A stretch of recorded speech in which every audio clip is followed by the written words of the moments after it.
تین آیات کے تعلق سے تفصیلی گفتگو کرنے کی اجازت وقت نے دی۔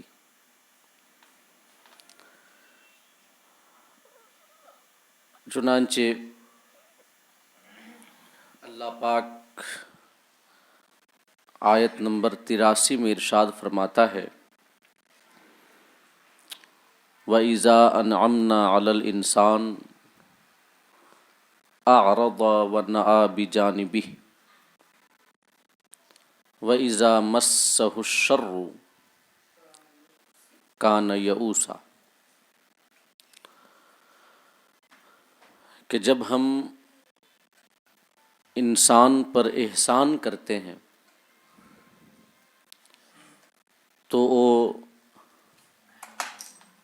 منہ پھیر لیتا ہے اور دور ہٹ جاتا ہے، اور جب اسے کوئی برائی پہنچتی ہے تو وہ نا امید ہو جاتا ہے۔ اس کے بعد اگلی آیت کریمہ یعنی آیت نمبر 84 میں اللہ پاک ارشاد فرماتا ہے قُلْ كُلٌّ يَعْمَلُ عَلَى شَاكِلَتِهِ فَرَبُّكُمْ أَعْلَمُ بِمَنْ هُوَ أَهْدَىٰ سَبِيلًا۔ محبوب تم فرماؤ کہ سب اپنے اپنے طریقے پر عمل کرتے ہیں اور تمہارا رب خوب جانتا ہے کہ کون سیدھی راہ پہ چلنے والا ہے، کون زیادہ سیدھی راہ پر چلنے والا ہے۔ یہ دو آیات کریمہ جن میں اللہ پاک نے انسانی نفوس کے حوالے سے بیان کیا ہے، اور یہ ارشاد فرمایا ہے کہ انسانی نفوس مختلف ہوتے ہیں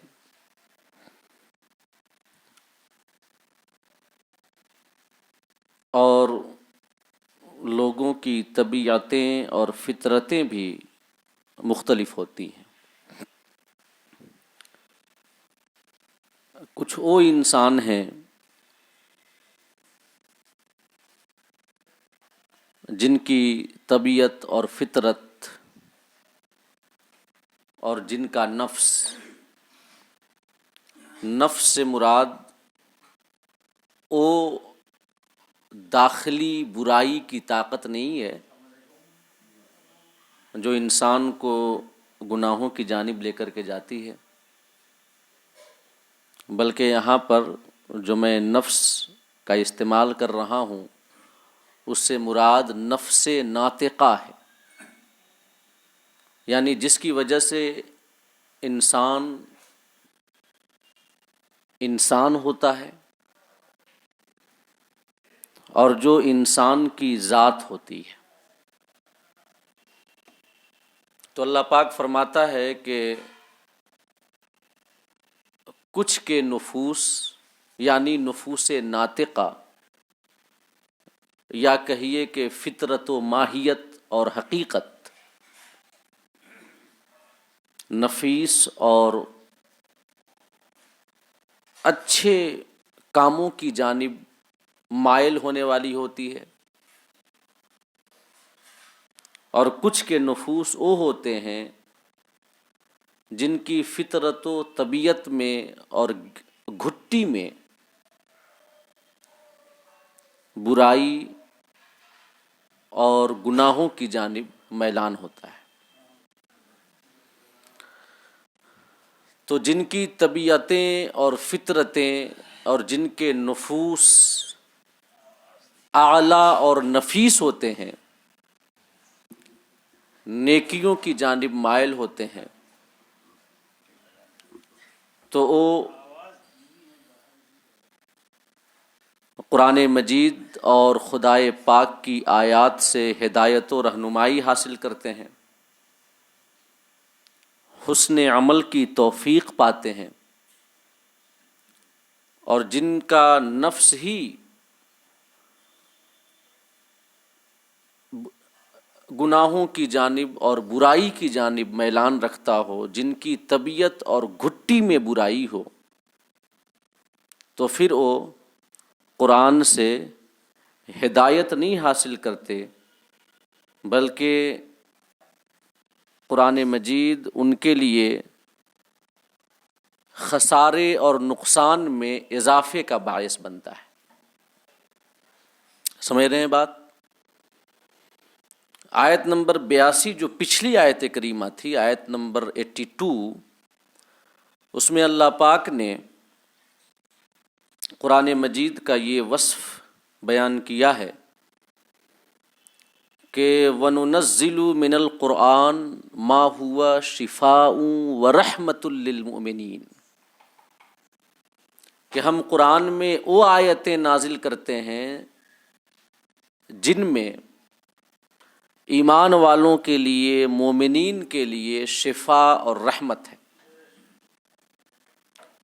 وَلَا يَزِيدُ الظَّالِمِينَ إِلَّا خَسَارًا، اور قرآن ظالموں کے لیے، اور ظالم سے مراد ہیں مشرکین، کفار، قرآن کا انکار کرنے والے، تو مشرکین اور کفار کے لیے قرآن خسارے میں اضافے کا باعث بنتا ہے۔ یہ پچھلی آیت کریمہ میں اللہ پاک نے بیان کیا کہ مومنین کے لیے قرآن رحمت اور شفا ہے، اور ظالمین اور کفار کے لیے خسران اور نقصان کا باعث ہے۔ تو اب وہ کون لوگ ہیں جن کے لیے قرآن مجید خسارے یا نقصان کا باعث بنتا ہے؟ تو اللہ رب العزت نے انسانی طبیعتوں میں سے، انسانی فطرتوں میں سے ان فطرتوں اور ان طبیعتوں کا تذکرہ کیا جو قرآن سے خسارہ حاصل کرتے ہیں اور نقصان حاصل کرتے ہیں، اور فرمایا کہ قرآن سے خسارہ حاصل کرنے والے وہ انسانی طبیعتیں اور انسانی فطرتیں ہیں جن کی گھٹی میں برائی ہے، جو اچھائی کی جانب میلان نہیں رکھتے، بلکہ ان کے قلب کی زمین ہی ایسی ہے کہ اگر ان کے اوپر قرآن کی آیتوں اور قرآن مجید کی سورتوں کے حوالے سے رحمت الہی کی بارش اترے تو وہ اس سے کوئی فائدہ یا ہدایت نہیں حاصل کرتے، بلکہ ان کے دل میں غیظ و غضب پیدا ہوتا ہے، کینہ اور حسد پیدا ہوتا ہے، اور او غیظ و غضب اور او کینہ اور حسد ان کو قرآن اور صاحب قرآن کی مخالفت پہ اور زیادہ ابھارتا ہے، اسلام دشمنی میں وہ اور آگے ہو جاتے ہیں۔ لہٰذا قرآن کی آیتیں ان کے لیے خسارے اور نقصان کا باعث بنتی ہیں، اس وجہ سے نہیں کہ قرآن کی آیتیں ڈائریکٹلی انہیں خسارہ اور نقصان پہنچا رہی ہیں، نہیں، بلکہ ان کی طبیعتیں ہی ایسی ہیں، ان کی فطرتیں ہی ایسی ہیں کہ جیسے کہ قابل کاشت اور انتہائی بہترین مٹی والی زمین ہو تو بارش کے قطرات اس مٹی پر بھی نازل ہوتے ہیں کہ جس مٹی پہ سبزہ اگانے کی صلاحیت ہوتی ہے، اور کنکروں والے، سنگریزوں والے ویران اور بنجر زمین پر بھی بارش کے قطرات اترتے ہیں، چٹان اور پتھر پر بھی بارش کے قطرات نازل ہوتے ہیں، مگر سبزہ اور ہریالی قابل کاشت زمین پر اگتی ہے، بنجر اور سنگریزے والی زمین پر ہریالی کبھی نہیں آتی۔ لہذا انسان کی جو طبیعتیں بنجر زمین کی طرح ہیں، تو قرآن کی آیتوں کی وجہ سے ان کے قلب پہ ہدایت کا سبزہ نہیں اگتا، راہ حق پہ چلنے کی ہریالی نہیں پیدا ہوتی، بلکہ وہ بنجر کے بنجر ہی رہتے ہیں، کیونکہ ان کی طبیعت ہی بنجر ہے۔ تو اللہ پاک نے جو پچھلی آیت نمبر 82 میں یہ بیان کیا تھا کہ قرآن ظالموں کے لیے خسارے اور نقصان میں اضافے کا باعث ہے، تو اب اللہ پاک یہ بیان کر رہا ہے آیت نمبر 83 میں کہ کن انسانوں کے لیے قرآن خسارے اور نقصان میں زیادتی کا باعث ہے۔ تو ان کی طبیعتوں کا اللہ پاک تذکرہ کرتا ہے اور کہتا ہے، ارشاد فرماتا ہے کہ یہ وہ طبیعتیں ہیں جو ہم سے اعراض کرنے والی ہیں۔ لہٰذا اللہ پاک نے فرمایا وَإِذَا أَنْعَمْنَا عَلَى الْإِنسَانِ أَعْرَضَ وَنَأَى بِجَانِبِهِ، کہ جب ہم انسان پر احسان کرتے ہیں، انعام کرتے ہیں کہ اسے طاقت و قوت عطا کریں، صحت عطا کریں، مال و دولت عطا کریں، ہر قسم کی بھلائیاں اسے دے دے، تو پھر اس کی طبیعت اسے کس جانب لے کے جاتی ہے؟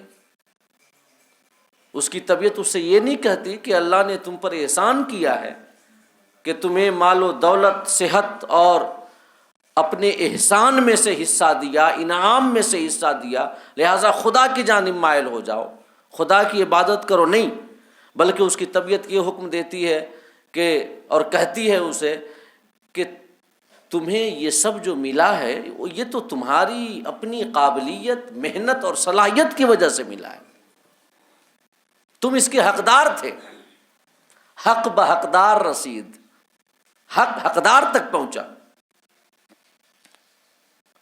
لہٰذا وہ اپنی طبیعت کی ان باتوں کو سن کر تکبر و غرور اور گھمنڈ میں مبتلا ہو جاتا ہے، اور پھر خدائے پاک سے اعراض اور دوری اختیار کرتا ہے۔ تو اللہ پاک نے فرمایا کہ جب ہم انسان پر انعام اور احسان کرتے ہیں تو اعرض، وہ منہ پھیر لیتا ہے، ونأى بجانبہ، اور دور ہٹ جاتا ہے۔ اور اس کے علاوہ جب کبھی اسے کوئی تکلیف پہنچتی ہے، وَإِذَا مَسَّهُ الشَّرُّ، جب اسے برائی پہنچتی ہے، اور برائی سے مراد کہ اسے تجارت میں نقصان ہو جائے، اسے مرض ہو جائے، کوئی مصیبت نازل ہو جائے، جان، مال، خاندان یا اولاد کے حوالے سے، تو پھر چونکہ اس کی طبیعت میں برائی ہے، لہٰذا اسے طبیعت یہ نہیں سجھاتی کہ یہ اللہ کا امتحان ہے، صبر کرو، بلکہ اس کی طبیعت اسے ناامیدی کی جانب لے کر کے جاتی ہے۔ اللہ پاک نے فرمایا کہ وَإِذَا مَسَّهُ الشَّرُّ، جب اسے برائی پہنچتی ہے، کَانَ یئوسا، وہ نا امید ہو جاتا ہے۔ تو یہ منقدر اور ذلیل و رذیل طبیعتوں کا اللہ پاک نے بیان کیا کہ خدائے پاک سے انعام ملنے کی حالت میں بھی وہ ذکر الہی سے اعراض کرتے ہیں، اور بطور امتحان مصیبتوں کے نزول کے وقت بھی وہ خدا کے ذکر سے اعراض کرتے ہیں۔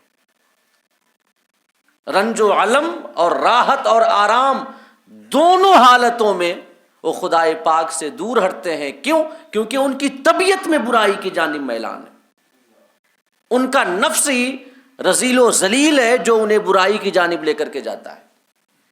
تو یہی وہ لوگ ہیں کہ جو قرآن سے خسارہ اور نقصان اٹھاتے ہیں، کیونکہ ان کی طبیعت ہی اس قابل نہیں ہے کہ ان کے دل سے ہدایت و رہنمائی کا سبزہ اگے، بلکہ وہ ہمیشہ گمراہی اور ضلالت اور گناہوں کی جانب آگے بڑھتے ہیں۔ تو اس آیت کریمہ میں اللہ پاک نے اسی پچھلی آیت کریمہ کی ذرا تفصیل بیان کر دی کہ قرآن سے خسارہ ان کو ہوتا ہے جن کی طبیعتوں میں برائی ہوتی ہے۔ ایک تو یہ تفسیر علماء نے بیان کی ہے، اور دوسری تفسیر علماء نے یہ بیان کی ہے کہ اللہ رب العزت نے اس آیت کریمہ میں انسان کی عام طبیعت کا تذکرہ کیا ہے کہ انسان عام طور سے کیسا ہوتا ہے۔ عام انسانوں کی بات ہے، سب کی، کہ انسان بے صبرہ ہے، اترانے والا ہے، اور رب کے احکام کو چھوڑ کر یہ دنیا کی محبت، مال کی محبت اور جاہ کی محبت کی وجہ سے گمراہی اور گناہوں کو اختیار کرنے والا ہے۔ کب؟ جب اس کے دل میں ہدایت کا نور اور قرآن کا شعور نہ ہو۔ اگر وہ قرآن سے فیضان نہ حاصل کرے، قرآن سے اپنا رشتہ نہ جوڑے، تو پھر اس کی اپنی طبیعت ایسی ہے، فطرت ایسی ہے کہ اسے گناہوں کی جانب لے کر کے جاتی ہے۔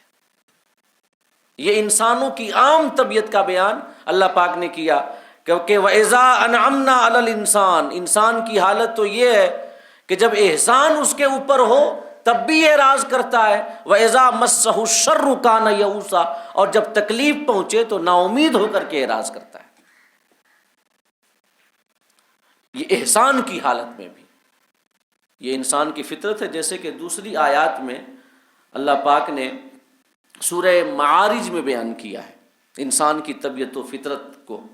سورہ معارج کی آیت نمبر 19 ہے کہ ان الانسان خلق ہلوعا، کہ انسان بڑا بے صبرا اور حریص بنایا گیا ہے۔ اذا مسہ الشر جزوعا، جب اسے برائی پہنچتی ہے، اور برائی سے مراد کوئی مصیبت نازل ہوتی ہے، جب اسے مصیبت نازل ہوتی ہے اس کے اوپر کوئی، تو وہ جزوعا، وہ سخت گھبرانے والا ہے، سخت گھبرا جانے والا۔ وَإِذَا مَسَّهُ الْخَيْرُ مَنُوعًا، اور جب بھلائی پہنچتی ہے تو اس بھلائی کو روک کر رکھنے والا ہے۔ سورہ معارج میں اللہ نے انسان کی فطرت بیان کی کہ جب اسے مصیبت پہنچے تو جزوعا، یہ نا امیدی کی وجہ سے گھبرا جاتا ہے۔ وہ یہ نہیں سمجھتا کہ یہ خدا پاک کی جانب سے امتحان بھی تو ہو سکتا ہے۔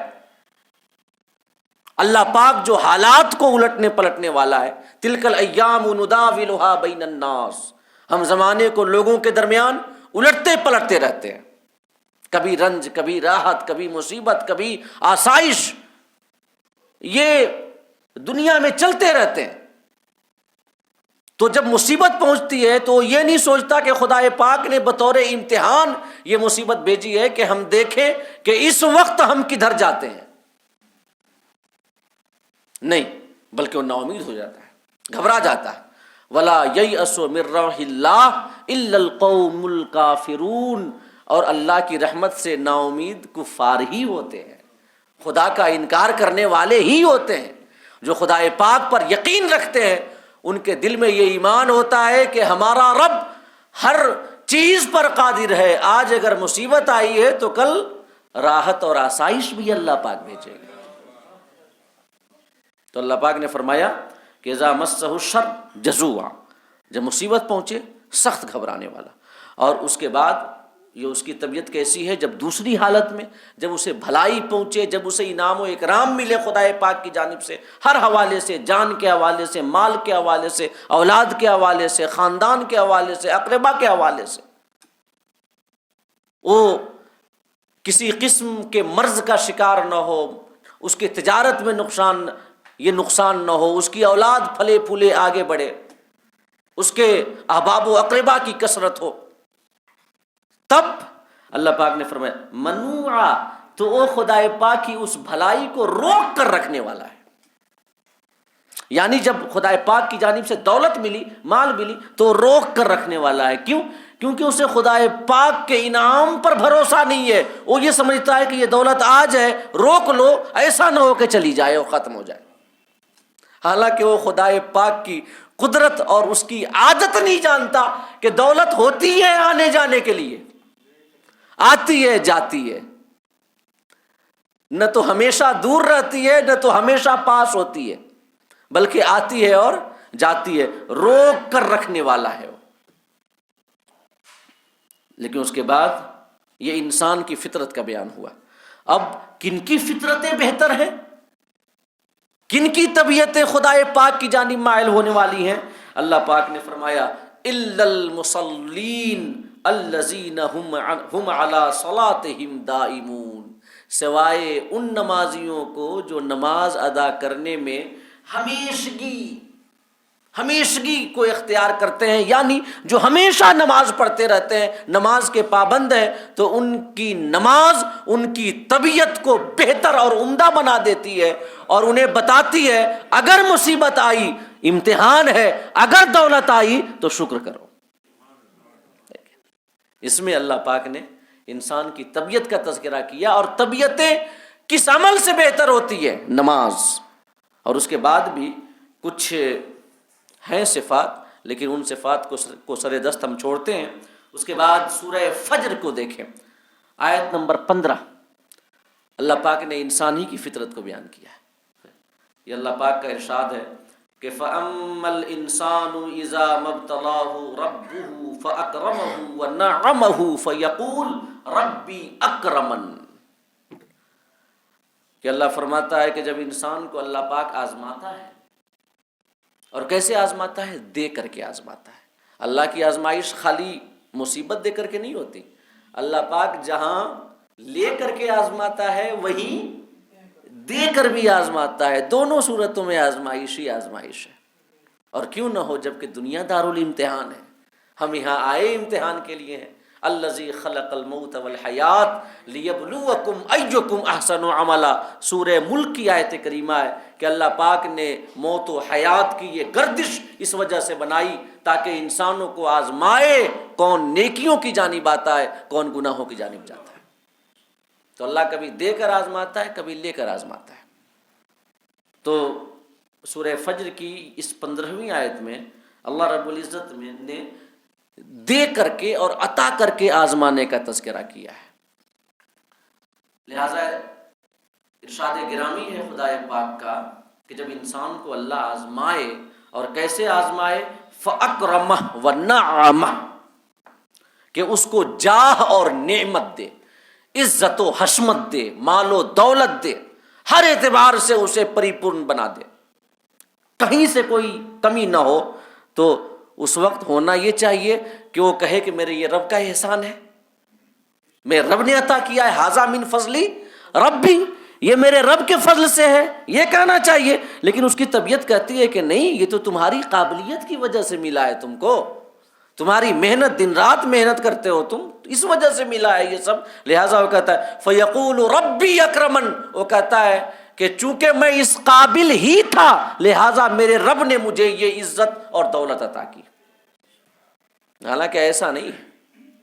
اور اس کے بعد آیت نمبر 16 میں اللہ پاک نے رزق دے کر کے، مال و دولت یہ لے کر کے، اسے مصیبت دے کر کے آزمانے کا تذکرہ کیا. تو فرمایا کہ وَأَمَّا إِذَا مَا ابْتَلَاهُ فَقَدَرَ عَلَيْهِ رِزْقَهُ فَيَقُولُ رَبِّي أَهَانَنِ، جب اللہ پاک اسے ایسے آزمائے کہ اس کے رزق کو تنگ کر دے تو کہتا ہے کہ میرے رب نے مجھے خار کیا اور ذلیل کیا. معاذ اللہ رب العالمین. یہ فطرت ہے. جب کوئی مصیبت پہنچے، کوئی تکلیف پہنچے، کہتا ہے میرے رب نے تو مجھے خار اور رسوا کر دیا، ذلیل کر دیا. اللہ پاک فرماتا ہے نہیں، یہ تمہارے ہاتھوں کے کرتوت ہیں جنہوں نے تم کو خار کیا ہے. اللہ پاک نے خار نہیں کیا. اللہ پاک تو رحمان ہے، رحیم ہے، عطا کرنے والا ہے. تمہارے ہاتھوں کے کرتوتوں نے تمہیں ذلیل کیا ہے. کیسے؟ اللہ فرماتا ہے کلا بل لا تکرمون کلا بل لا تکرمون الیتیم ولا تحاضون علی طعام المسکین، ایسا نہیں ہے، رب نے تمہیں ذلیل نہیں کیا ہے تمہارے رزق کو تنگ کر کے اور تمہیں یہ مسکین بنا کر کے، نہیں، بلکہ تمہارے کرتوت ہیں کہ تم یتیموں کی عزت نہیں کرتے، مسکینوں کو کھانا نہیں کھلاتے، دوسروں کو غریبوں کو کھانا کھلانے پر نہیں ابھارتے، لہٰذا یہ کرتوت ہے تمہارے کہ جنہوں نے تمہیں خوار اور رسوا کیا ہے۔ کلا بل لا تکرمون الیتیم ولا تحاضون علی طعام المسکین، کیا عمدہ نصیحت ہے، سنیں۔ اللہ پاک فرماتا ہے کہ اگر عزت چاہتے ہو، اکرام و انعام چاہتے ہو، دولت چاہتے ہو، تو خدا کے بندوں پر احسان کرو، یتیموں پر رحم کرو، یتیموں کے سروں پہ دست شفقت پھیرو، ان کی حوائج اور ان کی ضروریات کی تکمیل کرو، دیکھو کون ہے، اگر کوئی یتیم ہے تو دیکھو کہ کیا گھٹا بڑھا ہے، کیا کمی ہے، پورا کرو، اللہ پاک تمہاری اپنی ضروریات کو پورا کرے گا۔ ولا تحاضون علی طعام المسکین، اور غریبوں کو کھانا کھلاؤ، غریبوں کو کھانا کھلانا۔ میں اکثر یہ باتیں آتی رہتی ہیں قرآن مجید کی تفسیر کے درمیان اور دوران، قرآن مجید کن باتوں کا حکم دیتا ہے؟ حسن اعمال اور اللہ کے بندوں کے ساتھ احسان و سلوک کرنا، یہ وہ احکام الہی ہیں جو قرآن مجید میں آپ کو جا بجا ملیں گے، جا بجا، حقوق عباد، بندوں کے حقوق کی ادائیگی۔ تو بار بار یہ جو مضمون ہے اور موضوع ہے آتا رہتا ہے، کھانا کھلانا، کھانا کھلانا اتنا بڑا عمل ہے۔ آقا کریم سے کئی ایک بار سوال ہوا، یا رسول اللہ ای الاسلام افضل، کبھی سوال ہوا ای الاعمال احب الی اللہ، یا رسول اللہ کون سا عمل خدا کو سب سے زیادہ محبوب ہے، یا رسول اللہ کون سا اسلام سب سے زیادہ فضیلت والا ہے؟ آقا کریم نے اکثر سوالوں کے جواب میں ارشاد فرمایا اطعام الطعام، کھانا کھلانا، اطعام الطعام، کھانا کھلانا۔ حضور غوث پاک فرماتے ہیں کہ خدا پاک کی معرفت اور اس کی بارگاہ کا قرب دینے والے جتنے اعمال ہیں، میں نے سارے اعمال پہ غور کیا تو دو عمل ایسے تھے جو سب سے زیادہ رب کی معرفت اور رب کی بارگاہ کا قرب عطا کرنے والے تھے، لہٰذا میں نے ان دونوں کو لازم پکڑ لیا۔ اور وہ دو عمل کون سے ہیں؟ پہلا عمل غوث پاک نے فرمایا کھانا کھلانا۔ کیا؟ کھانا کھلانا، کھانا کھلانا۔ حضرت سراقہ ہجرت کے حوالے سے ابھی جب میں ذکر کر رہا تھا، بیان کر رہا تھا آقا کریم کی ہجرت کا واقعہ، بڑی تفصیل سے میں نے آپ کو بتایا تھا تقریباً، تو اس میں سراقہ بن مالک کا واقعہ آیا تھا نا، جو نکلا تھا آقا کریم کا پیچھا کرتے ہوئے 100 اونٹوں کے انعام کی لالچ میں۔ جب اس نے آقا کریم کا معجزہ دیکھا، گھوڑے کے پاؤں دھنس گئے، اسے یقین ہو گیا کہ اگرچہ یہ ہستی آج اپنے وطن کو چھوڑ کر جا رہی ہے، مگر عنقریب وہ زمانہ آئے گا کہ مکہ اپنے دروازے ان کے اوپر کھول دے گا اور ایک یہ فاتح کی حیثیت سے پھر مکہ میں عروج مسعود فرمائیں گے۔ اسے یقین ہو گیا، کہا کہ میرے لیے امان کا پروانہ لکھ دیجئے۔ آقا نے ابو بکر کو حکم دیا، ابو بکر لکھ دو۔ تو جب 8 ہجری میں آقائے دو جہاں صلی اللہ تعالی علیہ وسلم فاتح کی حیثیت سے مکہ میں داخل ہوئے تو غالباً جعرانہ کا مقام تھا، جعرانہ، غزوہ حنین کے بعد آقائے دو جہاں جعرانہ کے مقام پر اموال غنیمت کی تقسیم کر رہے تھے، تو یہ سراقہ بن مالک بھی پہنچ گیا یہ سن کر کہ اب چلیں اس دامن سے وابستہ ہو جائیں۔ آیا، آقا کریم گھوڑے پہ سوار تھے، آقا کی بارگاہ میں جب وہ حاضر ہونے لگ گیا تو سواروں نے روک دیا کہ نہیں، تم نہیں جا سکتے۔ اس نے یہ امان کا پروانہ دکھایا جو ابو بکر کے ہاتھوں کا لکھا ہوا تھا، کہا کہ یہ دیکھو، ہمیں آقائے دو جہاں نے پروانہ بہت پہلے ہی دے دیا تھا اور مجھے پہلے ہی یقین تھا، اس کے دل نے بہت پہلے ایمان لے آیا تھا، ہجرت ہی کے سمے، اگرچہ زبان نے اقرار فتح مکہ کے بعد کیا۔ آقا کی بارگاہ میں جب اس پروانہ کو صحابہ نے دیکھا، پیش کیا، اس نے کلمہ پڑھا اور پھر سوچا کہ کچھ تو فیض حاصل کر لیا جائے، تو کوئی سوال اسے سوجھا نہیں، بس ایک سوال انہوں نے پوچھا کہ بتائیں تو میں پانی اپنے حوض میں بھرتا ہوں اپنے اونٹوں کو پانی پلانے کے لیے، دوسرے اونٹ آتے ہیں وہ پی لیتے ہیں، تو کیا دوسرے اونٹ اگر ہمارے بھرے ہوئے پانی سے پیتے ہیں تو کیا مجھ کو اجر ملے گا؟ کیا مجھ کو اجر ملے گا؟ آقا کریم نے فرمایا تھا نعم فی کلی کبد حری اجر، ہاں ہر اس جگر میں جس میں زندگی کی حرارت ہو، اگر اسے ٹھنڈک پہنچائی جائے پانی پلا کر، کھانا کھلا کر، کوئی بھی جگر ہو، انسان کا، حیوان کا، تمہیں اجر ملے گا، تمہیں اجر ملے گا۔ کسی کو بھی کھانا کھلایا جائے، چاہے جانور ہی کو کیوں نہ کھلایا جائے، تو جانور کو کھلانے سے جب اجر ملتا ہے تو انسان کو کھلانے سے اجر کاہے نہیں ملے گا؟ ہے کہ نہیں ہے؟ تو سنیے، کھانا کھلانا، غوث پاک نے فرمایا کہ سب سے بہترین عمل تو میں نے اسی کو لازم پکڑ لیا، کھانا کھلانا۔ حضور غوث پاک رضی اللہ تعالیٰ عنہ کی خانقاہ، جو ان کا مدرسہ تھا، مدرسہ قادریہ، اس میں ہر روز جب رات میں کھانا بنتا تو خادم کو غوث پاک حکم دیتے کہ جاؤ جا کے گلیوں میں اعلان کرو، دیکھو ہے کوئی مسافر جو بھوکا ہو، کھانا کھانے اور رات میں اسے جگہ کی ضرورت ہو اور تلاش ہو، کوئی فقیر ہو، مسکین ہو، محتاج ہو، لے آؤ کھانا کھلا دو۔ ہر روز کا یہی معمول۔ خواجہ خواجگان کا لنگر صدیاں بیت گئیں مگر آج تک جاری ہے۔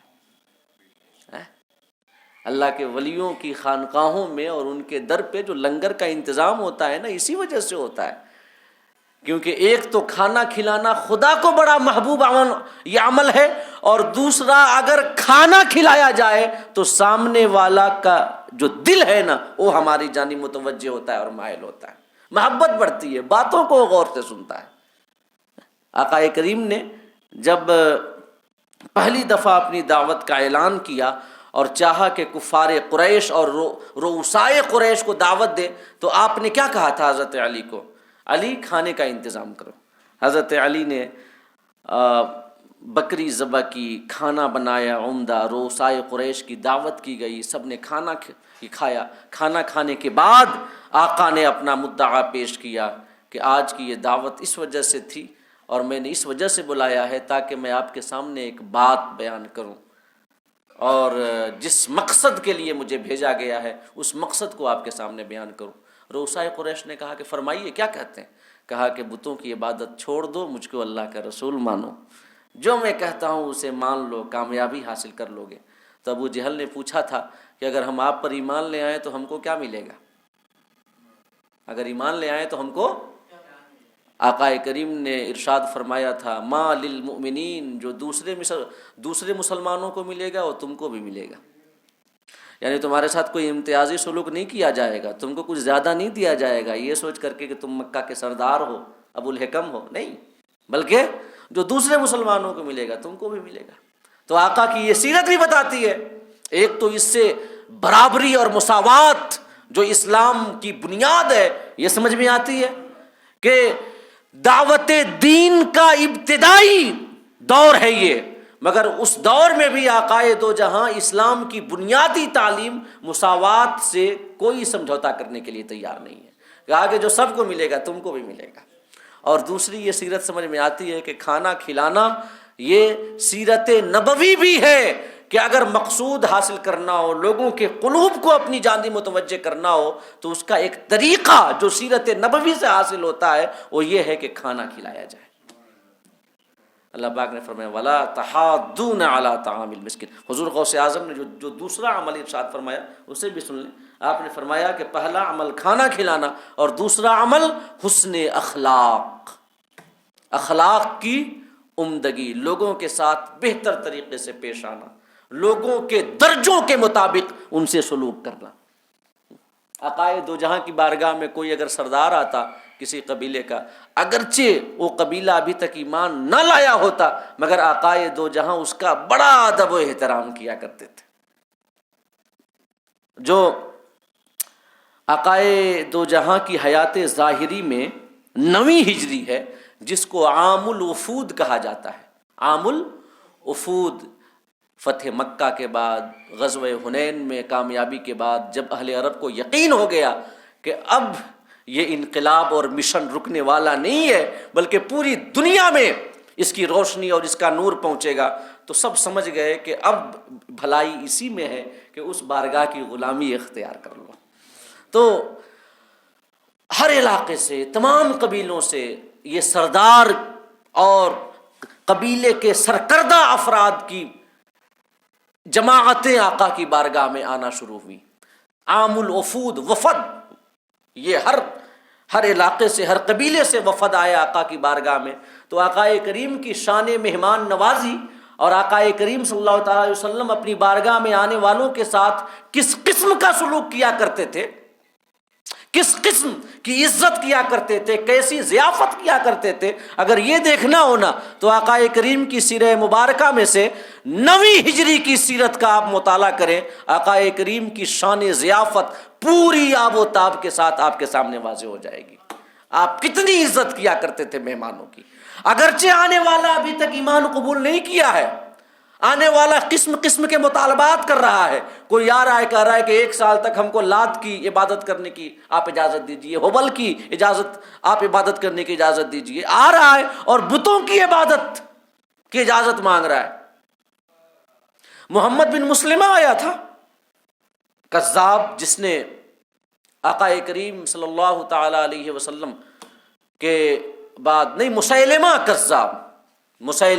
کذاب، جس نے نبوت کا جھوٹا دعویٰ کیا تھا، اس نے آیا تھا اور کہا تھا اپنی قوم کے ساتھ کہ میں آپ پر ایمان لے آؤں گا، مگر شرط یہ ہے کہ آپ نہ اپنی نبوت میں ہم کو شریک کر لیجئے، یا پھر ہمیں لکھ دیجئے کہ آپ میرے بعد آپ کی نیابت مجھ کو ملے گی۔ تو آقا کریم نے فرمایا تھا، لیکن عزت تو بڑی کی، ضیافت تو کی، لیکن اس مطالبے پہ آپ نے کسی قسم کا سخت رویہ نہیں اپنایا۔ اگر بتائیں نبوت میں شریک کرنے کا مطالبہ کتنا بڑا مطالبہ ہے، ہاں؟ یہ کیا کوئی یہ ہے کھیت کھلیان ہے یہ کسی کو شریک کر لیا جائے؟ یہ تو اللہ کا فضل ہے، جس کو چاہے عطا کرتا ہے۔ اور آقا کے بعد نبوت کا دروازہ بند، اب کوئی آئے گا بھی نہیں۔ لا نبی بعدی ما کان محمد ابا احد من رجالکم ولکن رسول اللہ وخاتم النبیین۔ تو کہا کہ ہم کو شریک کر لیجئے یا اپنی خلافت لکھ دیجئے۔ آقا نے کے ہاتھ میں ایک لکڑی تھی، آپ نے اس لکڑی پر ایک جگہ پہ ایک پوائنٹ پہ اپنی انگلی رکھی، کہا کہ جو تم مانگ رہے ہو نا اتنا سا بھی تمہیں نہیں ملنے والا ہے۔ لیکن ضیافت اور مہمان نوازی اسی طریقے پہ کی جیسے کہ دوسرے وفود کی ہوتی تھی۔ تو آقا کی شان مہمان نوازی دیکھنی ہے نا، تو 9ویں ہجری میں جو آقا کا جو کردار اور آپ کی سیرت کا باب ہے، اس باب کا مطالعہ کریں آپ۔ سیرت نبوی، لقد کان فی، کیا ہے، کیا آیت کریمہ ہے، فی رسول اللہ اسوۃ حسنہ، تمہارے لیے اللہ کے رسول کی سیرت مکمل نمونہ اور بہترین تمہارے لیے نمونہ ہے۔ تو اللہ پاک نے انسانی طبیعتوں کا یہ تذکرہ کیا کہ دونوں حالتوں میں، چاہے انعام و اکرام ہو، چاہے اس کے اوپر تنگی اور مصیبت آئے، مگر پھر وہ یہی کرتا ہے کہ اعراض کرتا ہے۔ یہ انسان کی فطرت ہے۔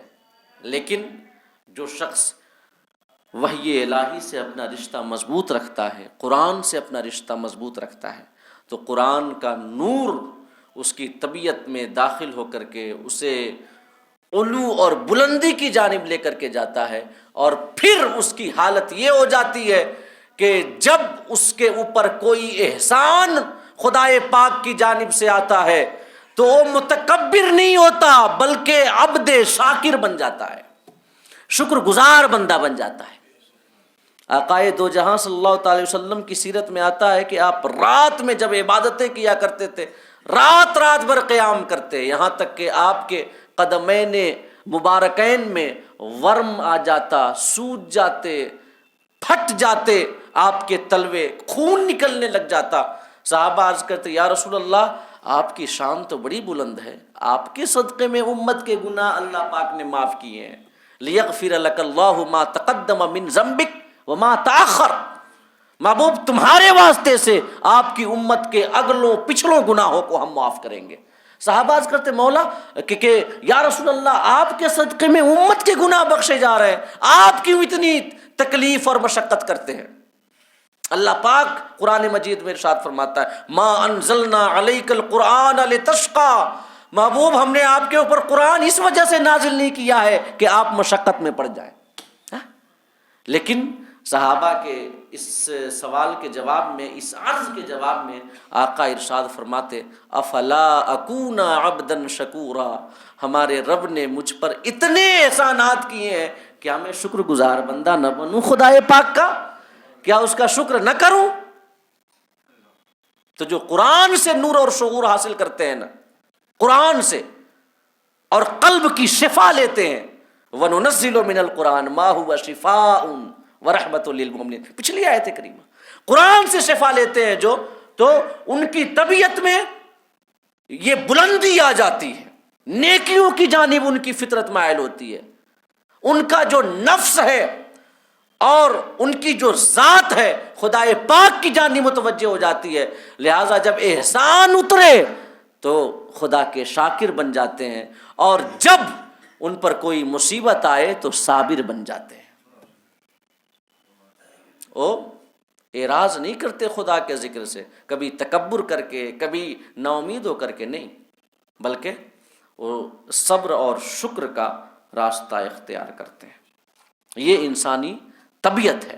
اس کے بعد اللہ پاک نے فرمایا آیت نمبر 84 میں کہ قل کل یعمل علی شاکلتہ، کہ محبوب کہہ دو ہر شخص، اگر جو میں نے ابھی پوری گفتگو کی اسی گفتگو کے حوالے سے اس آیت کریمہ کا ترجمہ کرے نا تو مانا ہوگا کہ محبوب کا یہ فرما دو کہ ہر شخص اپنی طبیعت اور اپنی فطرت کے مطابق عمل کرتا ہے۔